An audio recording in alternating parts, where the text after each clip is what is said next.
মুকেশ আম্বানির যে বাড়িটা আছে ওই বাড়িটা ওয়াকফ সম্পত্তির ওপরে আছে। ওয়াকফ বোর্ডের সম্পত্তি নরেন্দ্র মোদী নিতে চায়। এই ব্যাপারে সাধারণ জনতা হিসেব আমাদের কর্তব্য কি হিসেবে দেখুন,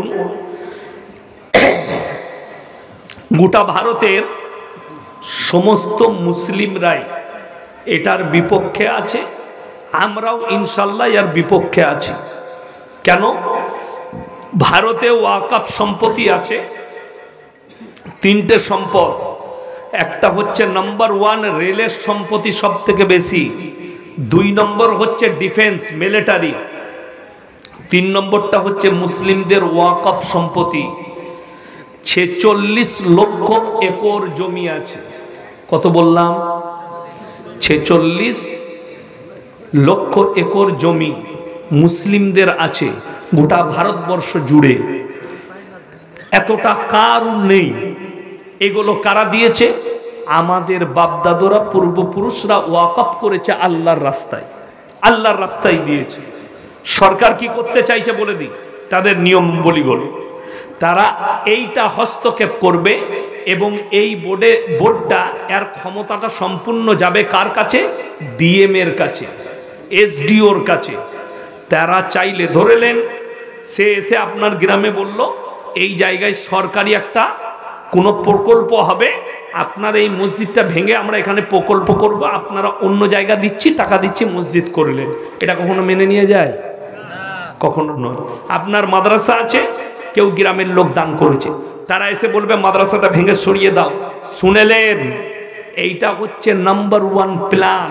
আর এই প্ল্যানটা হয়েছে আদানি আর আম্বানির জন্যে। মুকেশ আম্বানির যে বাড়িটা আছে ওই বাড়িটা ওয়াকফ সম্পত্তির ওপরে আছে। মাত্র 50 কোটি টাকায় ধোকা দিয়ে কিনে নিয়েছে, 50 কোটিতে। এখন ওইটার দাম মিনিমাম 1000 কোটি টাকা। কত বললাম? 1000 কোটি টাকা। টাকার আমাদের ওয়াকফ সম্পত্তির ধোকা দিয়ে কিনেছে, ওইটাকে বাঁচাতে চাইছে। আর কিছু মুসলিমদের জমিগুলো, জায়গাগুলো, এগুলো আদানিকে দিয়ে দিবে, তুমি তোমার ফ্যাক্টরি তৈরি করো আমাদের কাছ থেকে কেড়ে। এই কাজ করতে চাইছে।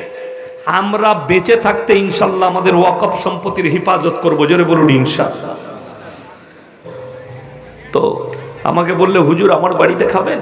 কেন? তুমি তো ইমানদার মুমিন, কেন খাওয়া যাবে না? অসুবিধা নেই। আমি তেনার বাড়িতে খানা খেলাম, স্টেজ পেয়েছি, আমরা স্টেজ দিয়েছি। সাগরদিঘি মুর্শিদাবাদে বাড়ি, হাবিবুল্লাহ রাজেন্দ্র প্রসাদ স্টেজ পেয়েছি, বহু জলসা করে বেড়াচ্ছি। আমরা ঘৃণা করি না, একসাথে বসি, এক প্লেটে খাই, এক দাস্তারখানে খাই, একসাথে চা খাই, এক প্লেটে খাই, ঘৃণা নেই। আর আপনাকে আমি নাম করে বলে দিচ্ছি, রেকর্ডিং হচ্ছে, পুরীর জগন্নাথ মন্দিরে ধর্মের সূত্রে হিন্দু না হলে প্রবেশ নিষেধ লেখা আছে। পুরীর জগন্নাথ মন্দিরে জন্মসূত্রে হিন্দু হতে হবে, তবে প্রবেশ করতে পাবে। এটা আমি মিথ্যা বানানো বলি নাই, বাই রেকর্ডিং বলছি। শুধু তাই নয়, কিছুদিন আগে, 4 বছর আগে, উত্তরপ্রদেশের একটা বিয়াদব, তার নাম হচ্ছে ওয়াসিম রিজভি। কি নাম বললাম? রিজভি। আমি মনে মনে করি মালগুলো একটাও ভালো হয় না। বাকি সমঝদারোं के लिए ইশারা কাফি। কেন বললাম? এ 28টা কোরআনের আয়াতের উপরে কেস ঠুকেছিল সুপ্রিম কোর্টে। একে জজ সাহেব পাগল বলে এগুলোকে খারিজ করে দিয়েছিল। তার অভিযোগ কি ছিল? কোরআন উদ্বুদ্ধ করে মুসলিম দিকে এই 28টা আয়াতে জিহাদের কথা বলা হয়েছে, অন্য ধর্মের মানুষকে মেরে দাও। এই পাগলের জানা নেই এই ভারতে 850 বছর রাজত্ব করেছে মোগল সাম্রাজ্য। যদি তারা ইচ্ছা করত একটা মন্দিরের মাথা খুঁজে পাওয়া যেত।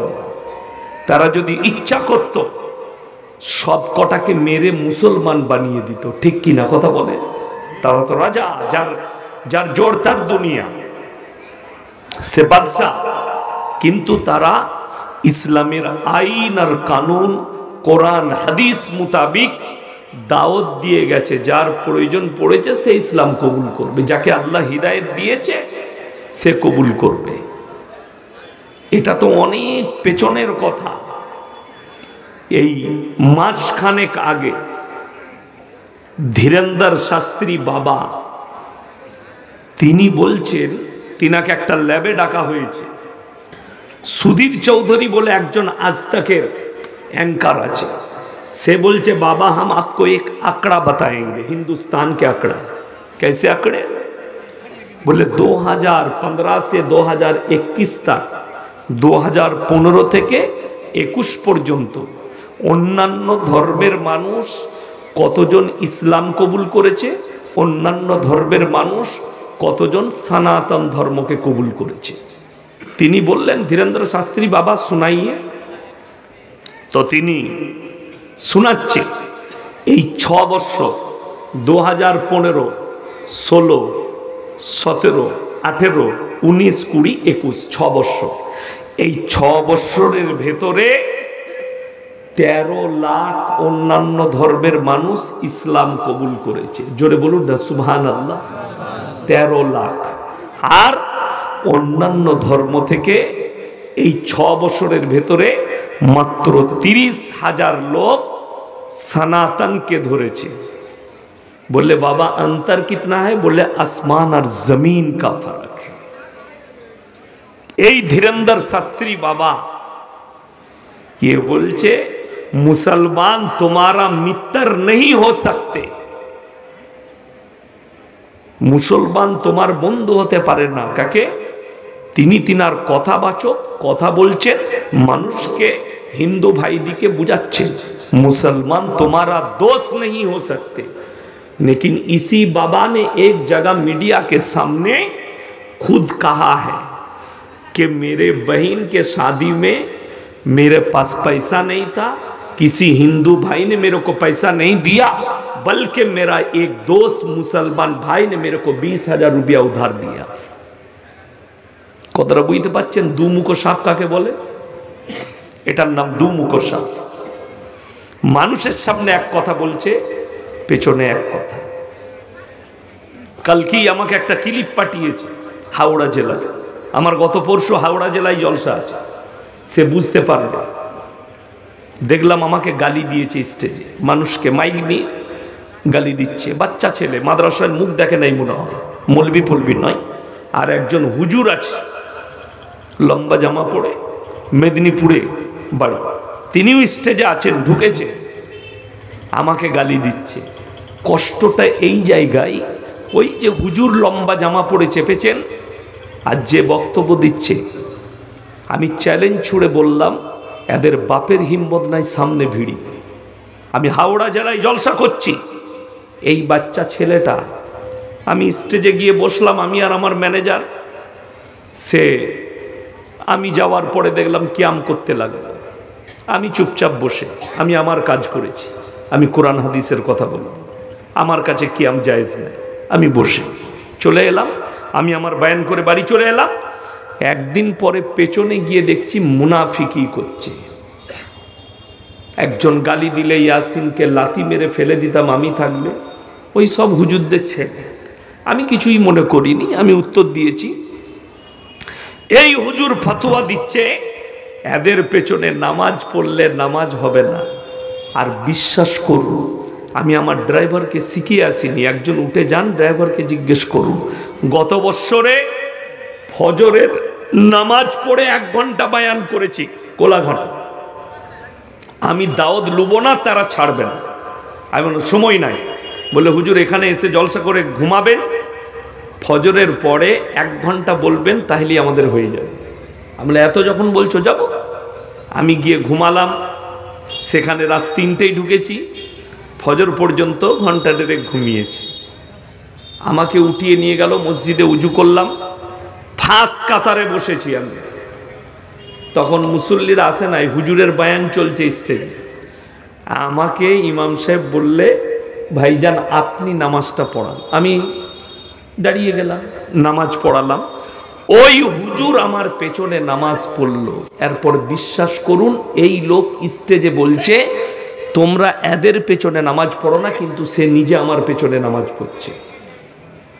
কথাটা বুঝতে পেরেছেন? আর আমি আপনাকে বলে যাচ্ছি, যে কোনো ইমামের পেছনে নামাজ পড়বেন, খালি দেখে দিবেন সে যদি কবর পূজারি হয়, শিরকে লিপ্ত থাকে, আল্লাহ ব্যতীত অপরের ওপরে বিশ্বাস রাখে, সে যদি মানুষের কাছে ধোকাবাজি করে, তাবিজ, তেল পড়া, পানি পড়া বিক্রি করে, তার পেছনে নামাজ, কথা বলে না, পড়বেন না। যদি দেখেন এই গুণগুলো তার মধ্যে নেই, আপনি নামাজ পড়বেন, আপনার নামাজ হবে। সে মধ্যে শিরক নেই, নামাজ হবে। বেদাত নেই, নামাজ হবে। কাফের ফতোয়া আমাদের মুখ দিয়ে শুনতে পারবেন না। গালি দিচ্ছে, আমি সহ্য করছি। আমাকে যারা গালি দেয় আমি দোয়া দিই, আল্লাহ তোমাদেরকে হিদায়েত দেখ, এর থেকে আর কি আছে? মা বোন তুলে গাল দাও, যদি এটাই শিক্ষা হয়। আর বুখারী শরীফের হাদিসে আছে, যারা অশ্লীল ভাষা গালিগোলজ করে, এটা মুনাফিকদের 1 নম্বর আলামত। 1 নম্বর। ডাইরেক্ট স্টেজে বলছে ওয়াহাবিদের জবাই করা মুরগি খাওয়া যাবে না, ওয়াহাবিরা গরু জবাই করলে খাওয়া যাবে না। আরে ভাই, দিল আর দিমাগ থেকে ভেবে চিনতে ফতোয়া দাও, ভেবে চিনতে। তুমি কোথায় গিয়ে বিপদে পড়বে তোমার জানা নেই। আমি মুর্শিদাবাদে উত্তর দিয়ে এসেছি, দৌলতাবাদ, আমার কাছে প্রশ্ন এসছে, ওয়াহাবিরা মুরগি জবাই করলে তাদের মুরগি খাওয়া যাবে না, গরু জবাই করলে গরু খাওয়া যাবে না। আমি বললাম তাকে জিজ্ঞেস করো, মক্কায় যে মাঠবেলটা বিছানো আছে ওয়াহাবিরা বিছিয়েছে, মক্কায় যে হোটেলগুলো আছে ওয়াহাবিদের, মক্কায় যে হোটেলে বাবুর্চি রান্না করছে ওয়াহাবি, মক্কায় যে মুরগিটা বিক্রি করছে ওয়াহাবি। সেইখানে উমরা করতে গিয়ে, হজ করতে গিয়ে কি খাস? পানি খেয়ে থাকিস? যে খেজুরটা খাচ্ছিস ওই বাগানটা ওয়াহাবিদের। কথাটা বুঝতে পেরেছেন না পারেননি? জমজমে কূপে যে মেশিনটা লাগানো আছে ওটা ওয়াহাবিদের। তাহলে তুই ভেবে দেখ, তোর থেকে বড় হারামখোর কেউ হতে পারে? তুমি ফতোয়া দিচ্ছ, ফতোয়াবাজি করবেন না। ইসলামকে বুঝুন, মানুষকে বোঝানোর চেষ্টা করুন। সবাই নিয়ত করুন আজ থেকে আল্লাহকে ভয় করবো, জোরে বলুন ইনশাআল্লাহ। তো আপনি ভেবে নেবেন, যারা চাইছে, যারা বলছে ইসলামকে পিছিয়ে দাও, ইসলাম শেষ হয়ে যাবে, এগুলো সব পাগলের মতো ভুল বকছে। ইসলাম যদি শেষ হয়ে যেত, মক্কাতেই শেষ হয়ে যেত। আল্লাহ নবী জানাবে মুহাম্মাদুর রাসূলুল্লাহ, সকলে বলুন সাল্লাল্লাহু আলাইহি ওয়াসাল্লাম, তিনি কাবা ঘরে কোরআন পড়ছেন, বেঈমান কাফেররা বাইরে তাবলীগ শুরু করেছে। কিসের তাবলীগ? وقال الذين كفروا لا تسمعوا لهذا القرآن والغوا فيه لعلكم تغلبون। হে নবী, তুমি যে কোরআন আবৃত্তি করো, বেঈমান কাফেররা বাইরে তাবলীগ করছে, নবী যে কোরআনটা পড়ছে কোরআন শুনো না, হাততালি মারো আর কানেতে আঙ্গুল দাও। তারপরও ইসলামকে রুখতে পেরেছে? কথা বলেন। গোটা পৃথিবীতে আজকে 250 কোটি মুসলমান, রুকা যায়নি। আপনি কার কথা নিচ্ছেন? দুটো চোর, ছেঁচোর, বেঈমান, জিনাকারী নবীজিকে গালি দিচ্ছে, আপনি মনে করছেন যে ইসলাম শেষ হয়ে যাবে? আল্লাহকে কেউ গালি দিয়েছে, ইসলাম শেষ হয়ে যাবে? আরে আজকে কবে থেকে গালি দিয়ে আসছে বেঈমান কাফেররা। আমি আপনাদিকে বলে যাচ্ছি, আপনাদিকে যদি খ্রিস্টানরা মুহাম্মদ সাল্লাল্লাহু আলাইহি সাল্লামকে গালি দেয়, আমরা কিন্তু ঈসা নবীকে গালি দিতে পারবো? গালি দেওয়া যাবে। আপনি গালি দিলে আপনার ঈমান চলে যাবার খাতরা আছে, আপনি গালি দিতে পারবেন না। তারা গালি দিবে, তারা নিজের ক্ষতি করছে। কোরআনে আছে, চা দিচ্ছ তো আরো যে বিশৃঙ্খলা হচ্ছে, বন্ধ করে দাও, চা বন্ধ করে দাও, বন্ধ করে দাও, এখন ওয়াজ করতে ডিস্টার্ব হবে।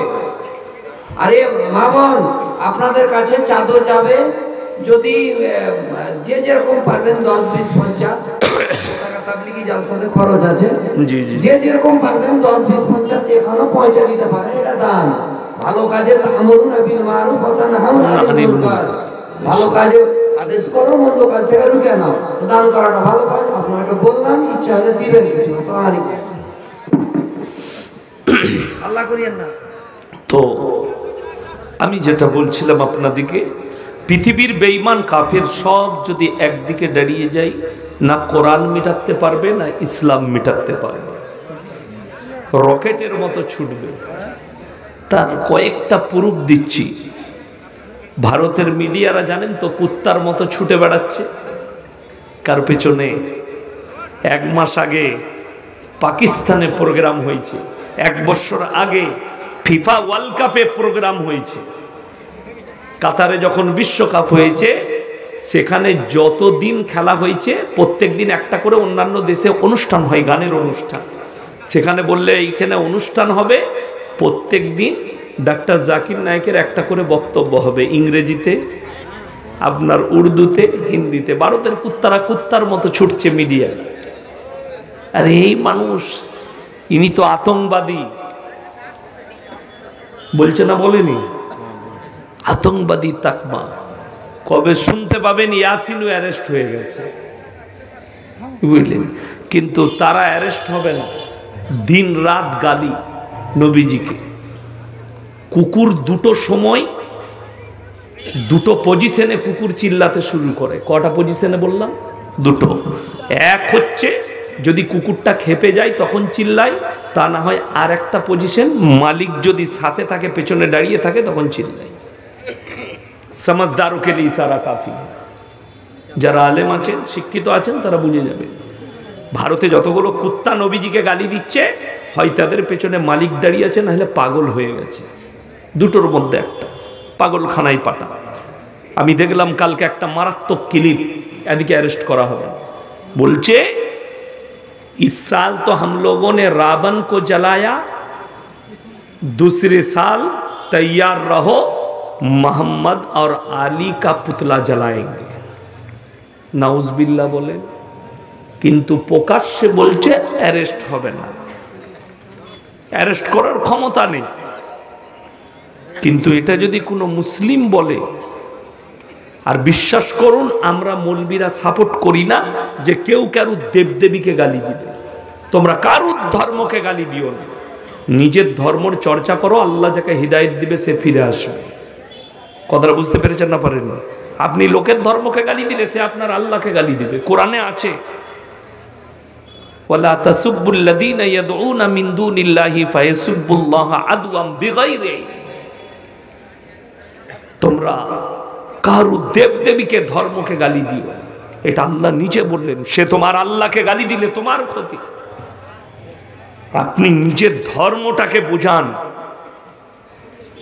আপনি আজকে নিজেকে মুসলিম বলে দাবি করেছি আমরা, এবং এটা মানি যে আমরা মুসলমান। আমি কালকের জলসাই বলেছি, আল্লামা ইকবাল বলেছেন, ইস ঘর কো আগ লাগি ঘর কি চিরাগ। মুসলমান তোমরা নিজের ঘরে নিজের আগুন ধরিয়েছ। আমি কয়েকটা প্রুফ দিয়ে যাব। তা নাম্বার 1, স্টেজে আমাদিকে দেখতে পাচ্ছেন, আমার তো দাড়ি বের হয়নি, ভাইজানেরও দাড়ি আছে, মাশাআল্লাহ ইনারও দাড়ি আছে। দাড়ি রাখাটা কি সুন্নাত? আচ্ছা, আপনারা বলতে পারবেন 100টা মুসলিমের মধ্যে 100 জনই দাড়ি রেখেছে? 80 জন দাড়ি চাচা মান। ঠিক বললাম না ভুল বললাম? 100-র মধ্যে, এটা আমি বেশি বলে ফেললাম। ইমানদারির সঙ্গে বলুন তো, আমাদের দেশে পুলিশের চাকরি মুসলিমরা করে, করে না? করে না? অনেক ছেলে আছে ডিফেন্সে চাকরি করে, মিলিটারিতে অনেক মুসলিম আছে। আপনাকে আমি এটাও দেখিয়ে দেব যে পাঞ্জাবিরাও পুলিশের চাকরি করে, করে না? করে না? আচ্ছা, দেখেছেন কোনো পাঞ্জাবি পুলিশের চাকরি করার কারণে দাড়িগুলো চেঁচে দিয়েছে, পাগড়িটা খুলে দিয়েছে? কথা বলে না? খুলে দিয়ে। উত্তরপ্রদেশের সরকার 5 বছর আগের ঘটনা, একজন পুলিশ অফিসার মুসলিমদের, এত বড় বড় দাড়ি ছিল, 5 ওয়াক্তের নামাজি, তাকে সাসপেন্ড করা হলো। থানার ওসি, তুমি দাড়ি চেঁচে তারপরে ডিউটি জয়েন করবে। বেচারা দাড়ি চেঁচে সেখানে ডিউটি জয়েন করেছে। গোটা ভারতের মুসলিমরা টুইট করে বলতে লাগলো যোগী হচ্ছে ইসলামের দুশ্মন। এটা আবার বুঝতে কি বাকি আছে, তিনি ইসলামের দুশ্মন? যদি একটা মুসলিমের দাড়ি চাচার জন্যে যোগীজি যদি মুসলমানের দুশ্মন হয়, 80% মুসলমান নিজে থেকে সেলুনে গিয়ে নিজের দাড়িগুলো চেটে দিচ্ছে, এরা কার দুশ্মন আমি আপনার কাছে জানতে চাই। কথাটা বুঝতে পারেননি? বড় কষ্ট লাগে। একটা পাঞ্জাবির যদি দাড়ি কাটার কথা বলে তার গলাটা কেটে দিবে তারা, নিজের ধর্ম থেকে তারা সরবে না। বহরমপুর থেকে যখন হাই রোডে আসছেন, পলসন্ডা পার করে একটা হোটেল আছে, পাপ্পুদা ধাবা হোটেল, পাপ্পুদা ধাবা, পাঞ্জাবিদের হোটেল। দু ভাই বসে থাকে, মাঝে মাঝে আমাকে খুব ভক্তি করে, কিন্তু তারা নিজের ধর্ম থেকে সরেনি। মদ বিক্রি করে না, মুখে দাড়ি, মাথায় পাগড়ি, তারা তাদের ধর্মের উপরে অটল আছে। কিন্তু মুসলমান, আপনাকে দেখিয়ে দেব, মদ বলুন, মদ কি? মদ স্পর্শ করা কি হারাম? আপনাকে আমি রতুয়াই দেখিয়ে দেবো, মুসলমান মদ খাচ্ছে, মদ বিক্রিও করছে। ঠিক বললাম না ভুল বললাম? বড় কষ্ট লাগে। আচ্ছা, কোরআনে লেখা আছে মদ তোমাদের জন্য স্পর্শ করা হারাম, এরপরে যদি কোনো মুসলমান মদ খায়, সে কোরআনের বিরুদ্ধে গেল না? গেল না?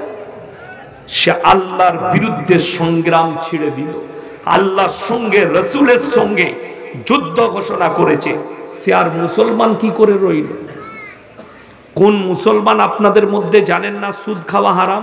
হাত তুলে বলুন তো যে আমি জানি না সুদ খাওয়া হারাম। সবাই জানে না? জানে না? জানে। জানার পরে সুদ খাচ্ছে। আপনি তাকে কি করে মুসলমানের খাতায় রেখেছেন? যে জানে সে তো কোরআনের বিরুদ্ধে গেল। কেন? আল্লাহ কোরআনের ডাইরেক্ট বলেছেন, এখানে ঢাকা ডাকি নাই, ওয়াহাল্লাল্লাহুল বাইয়া ওয়া হাররামার রিবা। তোমাদের জন্য সুদকে হারাম, ব্যবসাকে হালাল করেছি। আপনি সুদ খাচ্ছেন হারাম জেনে। কোরআনের বিরুদ্ধে সংগ্রাম। রসুলের হাদিস, 1 টাকা যদি কেউ সুদ খায়, নিজের মায়ের সঙ্গে 36 বার জিনা করার সমান পাপ হবে। আপনি জেনেও এই পাপে লিপ্ত হয়েছেন, তাইলে আপনি আপনার মায়ের সাথে জিনা করার পাপ প্রত্যেক দিন করছেন। আপনি জান্নাতে যাবার আশা কি করে করেন? কি করে আপনার বিবেকে দাঁড়ালো আমি জান্নাতে যাব? বড় কষ্ট লাগে, দুঃখ লাগে এই সমাজের প্রতি। সব কিছু জানার পরেও আমরা সেই বেঈমান কাফেরদের আখলাকগুলোকে নিয়ে নিয়েছি। কিসের জন্যে? আমার পয়সা চাই, আমার টাকা চাই, সম্পদ চাই। আপনারা বলুন, টাকা থাকলে, পয়সা থাকলে সে খেতে পায়, তাই তো? কথা বলে না? টাকা থাকলে সে খেতে পায়, যার টাকা নাই সে খেতে পায় না। আরে বোকা, জানা নেই রুজির মালিক সকলে বলুন কে? আল্লাহ। যদি টাকাই ভালো মন্দ খাওয়া যেত, টাকাই যদি সুখ হতো, তাহলে পার্থবাবুকে জেলে গিয়ে জিজ্ঞেস করে আসুন, স্যার টাকায় কত সুখ। তিনার গার্লফ্রেন্ডের বাড়ি থেকে 250 কোটি টাকা পাওয়া গেছে, টাকায় সুখ আছে? না। শুনেলেন রসুলের হাদিস, আল্লাহর রাস্তায় দিনের পথে যারা থাকবে, আল্লাহ তাদেরকে ইজ্জতের রুজি দান করবেন। জোরে বলুন সুবহানাল্লাহ। হাদিসে আছে, কেউ যদি 5 ওয়াক্তের নামাজি হয়, মৃত্যুকাল পর্যন্ত তার রুজিতে কোনোদিন কমি পড়বে না, কমি দিবেন না। 5 ওয়াক্তের নামাজি হলে। রুজি মানে কি? হালাল রুজি। এই মৌলবিদিকে আমাদিকে দেখছেন, আমাদের কাছে করোড় টাকার ব্যালেন্স নেই, কিন্তু বিশ্বাস করুন আল্লাহ হালাল রুজি, ভালো রুজি, দামি খাবার আল্লাহ আমাদের প্লেটে দিয়ে দেয়। আসা মাত্র মলি সাহেব নাস্তা করবেন, বর্ধমান থেকে এসছেন, ডিম সিদ্ধ, কাজু, কিশমিশ, পেস্তা খান। আমরা চাই না, চলে আসছে দস্তরখানে। শাক ডাল ভাত খাবেন, ভাতটা যদি হালাল হয় আল্লাহর কসম, রাতের বেলায় যদি ঘুমানোর পরে এশার নামাজের পরে খানা খেয়ে ঘুমান আর মৃত্যু হয়ে যায়, কবরও আসান হবে, পরকালটাও আসান হবে। আর সুদের টাকায়, হারাম টাকায় যদি আপনি খাসির মাংস খান, দুম্বার মাংস খান, দামি দামি জিনিস খান, যদি টাকা হারাম হয়, সুদের হয়, জেনে রেখে দিবেন মরে যাওয়ার পরে কবরের আযাব পৃথিবীর কোনো মলবি দোয়া করে রুখতে পারবে না, আর কিয়ামতের দিনেও কোনো বাপের বেটা তোমাকে বাঁচাতে পারবে না। আমাদের তো মানুষের একটা ব্রেনে স্কেচ দাঁড়িয়ে গেছে, যত রকমের যা করবি পাপ করবি কর, মরে যাওয়ার পরে মৌলী সাহেবরা দোয়া করে জান্নাতে দিবে। ওই লাইনটা পেলেন কোথায় আপনি? এই যে লাইন, এই লাইনের দ্বারাই আমি বাংলাদেশের এক ভণ্ডকে দেখলাম 15 তাল্লা টুপি পরে আছে, মানুষ দিকে মজমাই বলছে তোমরা কার কাছে ভালো মন্দ চাইবে? সব লোক বলছে আল্লাহর কাছে। এই তখন বলছে কে বললো আল্লাহর কাছে চাইবে? বলে তাহলে? বলছে তোমরা ময়েজ ভান্ডারীর কাছে চাইবে। নাউজবিল্লাহ বলেন। মানুষকে এরা কি করছে? গুমরাহির পথে। আল্লাহ দিতে পারে না, মহেশ ভান্ডারি দিবে, আল্লাহই কয়েছে। এটা তার ভাষা। মোবাইলে ঘুরছে, ফেসবুক আর ইউটিউবে আপনি মজাক বানিয়ে দিয়েছে, অথচ কোরআনে আছে সূরা আরাফ প্রথম পৃষ্ঠা, ফালানাসআলান্নাল্লাযীনা উরসিলা ইলাইহিম ওয়া লানাসআলান্নাল মুরসালিন। মানুষ তো অনেক দূরের কথা, এই মৌলবি মোল্লারা তো অনেক দূরের কথা। আমি আল্লাহ নবী পয়গম্বর রাসূলকেও দাঁড় করাবো, তাদেরকেও জিজ্ঞাসাবাদ করা হবে তোমরা কেমন করে দাওয়াত দিয়েছো। তার কমকে জিজ্ঞেস করব তোমরা কেমন করে গ্রহণ করেছো। কোরআনে একাধিক দলিল আছে। হযরত ঈসা মসিহকে আল্লাহ দাঁড় করাবেন, কোরআনে আছে। কিয়ামতের দিনে গোটা পৃথিবীর মানুষের সামনে দাঁড় করানো হবে। কেন? যারা খ্রিস্টান আছে তারা আল্লাহর ওপরে একটা বড় অপবাদ দিয়েছে। অপবাদটা হচ্ছে ঈসা হচ্ছে আল্লাহর বেটা। জোরে বলুন নাউজুবিল্লাহ। এইটা হচ্ছে তহমত আল্লাহর ওপরে। অথচ আল্লাহ প্রত্যেকটা জিনিস থেকে পবিত্র, পাক। তহমত দিয়েছে। খ্রিস্টানরা 3 জনকে আল্লাহ বলে মানে। এক, আল্লাহকে বিশ্বাস করে যে তিনি সৃষ্টিকর্তা। 2, ঈসা মসিহ। 3, তার মা মরিয়ম। কিন্তু তারা আহলে কিতাব থেকে বেরিয়ে গেছে খালি এতটুকু বলার কারণে ঈসা আল্লাহর বেটা। এরা আর আল্লাহর কাছে চাই না। গির্জায় দুজনার মূর্তি রেখেছে, ঈসা মসিহ যিশু খ্রিস্টের আর মরিয়মের। এদের কাছে চাই। 25শে ডিসেম্বর ক্রিসমাস পালন করে। এখানে অনেক মুসলিম যুবক যুবতী গিয়ে, এই তো সামনে ডিসেম্বর মাস ঢুকে যাবে, ঠিক কি না? আজকে হয়তো 23 না 24, আজকে 23, 12টার পরে 24 হয়ে যাবে। সামনে 25শে ডিসেম্বর আসছে। হাজার হাজার মুসলিম যুবক যুবতী তারা গিয়ে গির্জায় লাইন দেয়। আমার বর্ধমান টাউনে দেখিয়ে দেবো আমি আপনাকে, কলকাতায় দেখিয়ে দেবো। স্কুল পড়ুয়া, কলেজ পড়ুয়া ছেলে মেয়েরা। কেন? তারা বলে যে আরে এটা তো কোনো ব্যাপারই নয়, আমরা যাব তাদের, তারা আসবে আমাদের। বড় কষ্ট লাগে। ওই মুসলিম যুবক যুবতীকে জিজ্ঞেস করো তোমরা ঈদের নামাজ পড়ো, তারা কি আসে তোমার সাথে ঈদের নামাজ পড়তে? না তোমার মুখে পিশাব করে দেবে। তুমি দাওয়াত দিয়ে দেখো, সে আসবে না। তুমি যাও। দুঃখ বলে দিই, 2023 সাল 30শে ডিসেম্বর আমার জলসা ছিল গয়েশ বাড়িতে, সুজাপুর, মালদা গয়েশ বাড়ি। জলসা শেষ করেছি আমি 11:45-এ। আমার ড্রাইভার গাড়ি ছেড়েছে 13 মিনিটের মধ্যে কালিয়াচক স্ট্যান্ড। গাড়ি জ্যামে দাঁড়িয়ে গেল। 4-5টা গাড়ি দাঁড়িয়ে আছে তার পেছনে। আমি ম্যানেজারকে বললাম এত রাত্রি কিসের জ্যাম, গিয়ে দেখে এসো। আমাকে এসে বললে হুজুর গোটা রোডটা বোম বিছিয়ে রেখেছে মুসলিমদের যুবকরা। 1 জানুয়ারির বোম ফাটাবে, পালন করবে। কাঁটাই যখন 12টা বাজলো, কয়েক লক্ষ টাকার বোম ফাটালো। একটাও মুসলিম নয়, সব মুসলিম যুবক। পুলিশ গার্ড দিয়ে দাঁড়িয়ে আছে, এদেরকে মুসলমান বলেন? অথচ কোরআনে আছে গায়রিল মাগযুবি আলাইহিম ওয়ালাদ-দাল্লিন।